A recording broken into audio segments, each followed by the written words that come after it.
My band is almost done with our next release. It's an EP, and we're so close to being finished. The first single is almost ready to go, and I keep finding things wrong with it. I'm losing it, guys. I'm going to snap.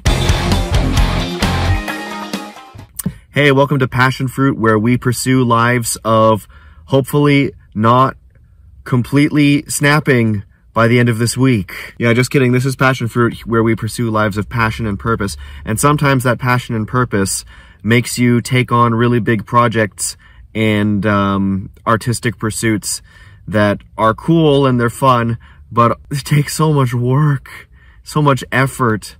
And I'm tired. I'm tired of mixing the same song so many times, only to play it back and be like, I missed something. There's something wrong with it. I have to go back in and fix 2 notes in the drums. Or like, oh, the guitar is too bright. I have to take the high frequencies down and blah, blah, blah, blah. All of this stuff. This is what I'm dealing with right now, guys. This is...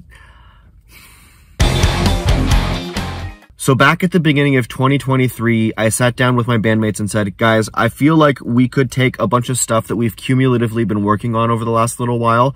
There's a bunch of ideas that never got used or things that got passed over for previous releases that I feel like we could turn around pretty quickly. And also a couple songs from like the back catalog, stuff that's already out that we've made changes to in our live show. We could re-release it. Like that would be cool to do. And we could do that. We could turn it around by summer of 2023. Yeah, let's do that. And then 2023 came and went and we didn't release anything. We didn't finish it. Everything takes longer than I think it's going to take, and that's always been true. The album that my band put out in 2019 was supposed to be an EP that was supposed to come out in 2017. So it took a full 2 years longer than I anticipated. So I should know this by now, but leave it to me to set unrealistic timelines or over-ambitious timelines. It's not unrealistic, but I think it wasn't cognizant of where we were at or what we were capable of at the time. So here we are on the cusp of 2024, and I have to stress that it is like a summer-themed album. Like, it's fun and even, like, intentionally beach-y in certain spots. It is very, very summerish, and so it needs to come out this summer, and we've already got a show booked for August 1st of 2024 in Toronto. The show is booked, so the album needs to be out by then, at least on that date, if not before, and I'd rather do it before, but that means the first single from it also needs to be done before, so that the single can precede the record, and we're not done yet. And this weekend, I even have a session with a guest vocalist that I still have to record. So there's still stuff that needs to be recorded for this record, and I'm already proceeding on to mixing, which is kind of a no-no, but here we are. I don't know why I didn't learn my lesson from the last album. The band had started in like 2015, 16 or so, 2015, whatever. And I thought we would put out a record sometime within the next couple of years, and then I went away to school. I've told this story before on this channel, but I went away to school in Michigan.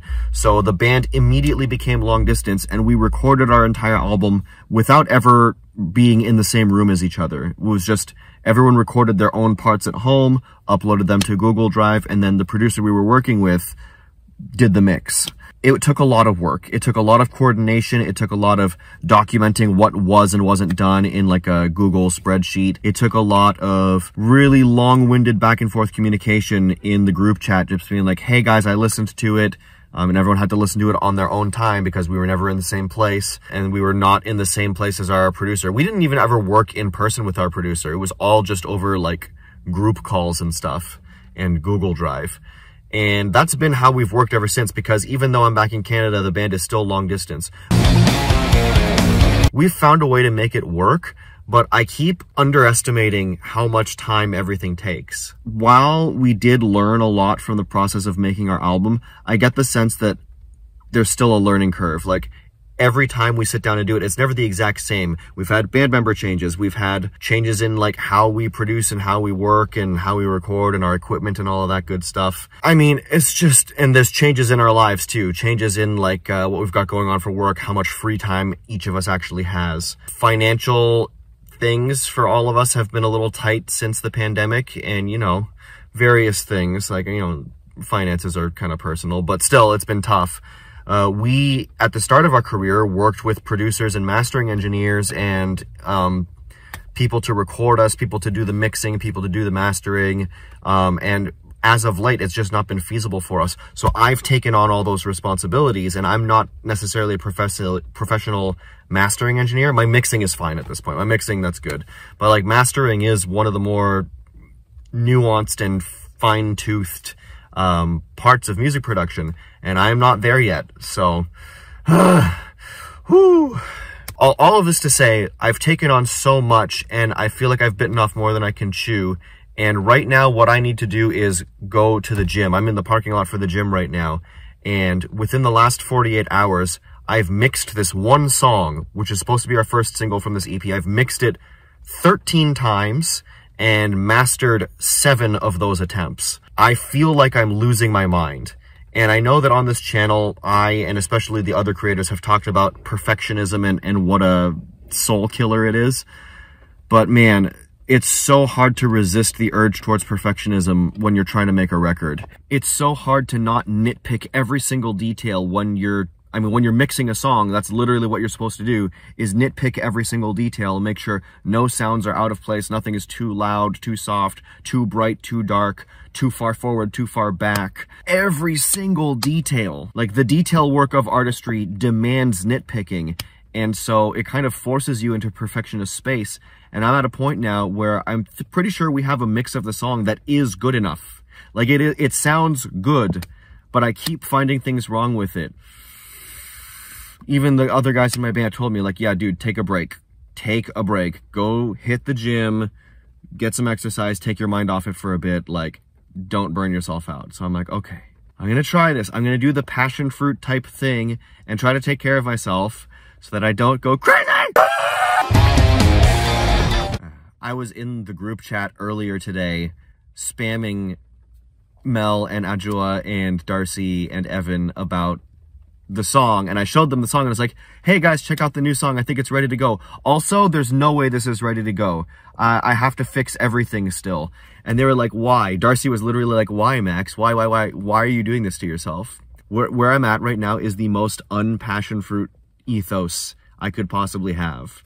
I'm really trying to be consistent with our approach to things. The music that we've written for this record is very cathartic for me, especially lyrically. It's very cathartic.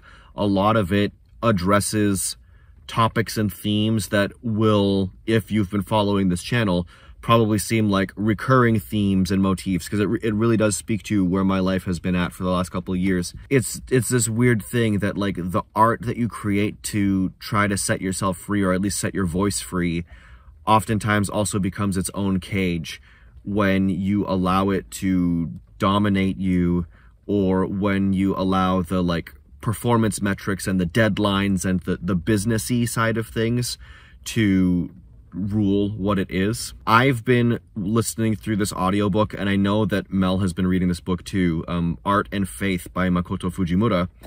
And there's this one section that has just struck me so hard, where he says that, like, art exists in 2 economies. The economy, like the financial money's economy where you buy stuff, and what he calls the gift economy. It exists in the monetary economy because, like, you can commodify art. You can sell a piece of art or a CD or, you know, streams that pay you cents at a time. The point is, like, you can earn money off of your art, right? That's how it exists in the economy. And that's, you know, surface level and obvious. But then there's the gift economy. And the gift economy is this framework where artists create their art to give something to people, to give something to the world, to say something into the world that needs to be said. The struggle of artistry is the struggle between those 2 economies. And the question of, like, well, I need to profit from this. I need to meet deadlines. I want to sell this to people because I need to eat or whatever, right? Or at least recoup the expenses that went into making this thing. But at the same time, there's that tension that says, like, this needs to exist no matter what. What I have to say with this needs to be said, even if I don't make even pennies off of this. I don't know, it's just a fine line to walk. The thing that I'm maybe trying to get from this insight is the fact that, like, the art itself needs to exist. And even if I deliver this EP way, way, way later than I meant to, even if it's like November and I'm like, hey, everybody, here's this summer-themed record, enjoy, I feel like a crazy person. The things that are said on this record still need to be said. And regardless of whether or not they hit performance metrics, that is not necessarily an evaluation of the value of that art as art. And I'm trying to tell myself that. And I'm trying to remind myself about, like, how much I've grown and how much this current project represents a milestone in my own growth as a producer. I remember 10 years ago when I first was writing the material that was going to be on what was my band's first record. I had never produced a record before. I went into, like, my home studio with my buddy Kyron, who had really pushed and encouraged me to actually make this record, and I'd never recorded or produced at that level before. Like, we actually mic'd the whole drum kit. I'd never done that before. I didn't know what I was doing.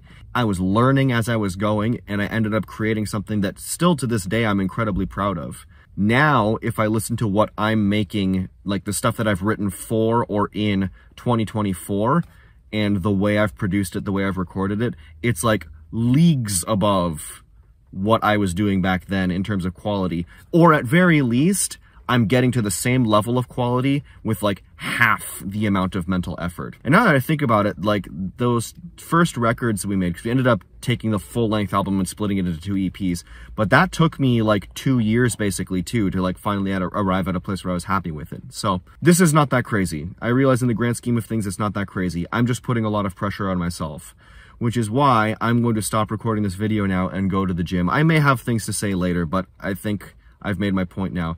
I know this is a bit of a ramble, but I just want to put this out there for anyone who's like, maybe feels like they're going backwards, or maybe feels like they're unlearning the lessons that they thought they had learned about not putting too much pressure on yourself and not being a perfectionist. Progress is not linear, growth is not linear, and sometimes you have to learn the same thing over and over again, and I'm finding that right now. But I am very excited about this record, and I can't wait for it to be out and for all of y'all to hear it, and for the rest of the Passionfruit team to hear it, because they've been very, very encouraging and supportive as I've hijacked the group chat to talk about my stuff. All of you, all 4 of you, Darcy, Mel, Evan, Adjoa, you guys have been great. I appreciate all of you, and you inspire me and encourage me on a daily basis, and to have people as creative and thoughtful as you take me seriously and treat me as an equal is very, very meaningful, and I appreciate it.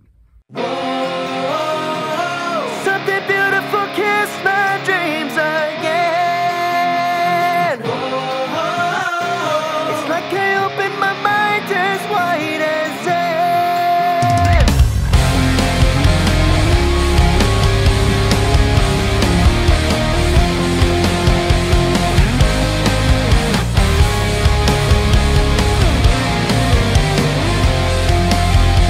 Stand up and face it. The threat of uncertainty is it telling you that you don't have a reason?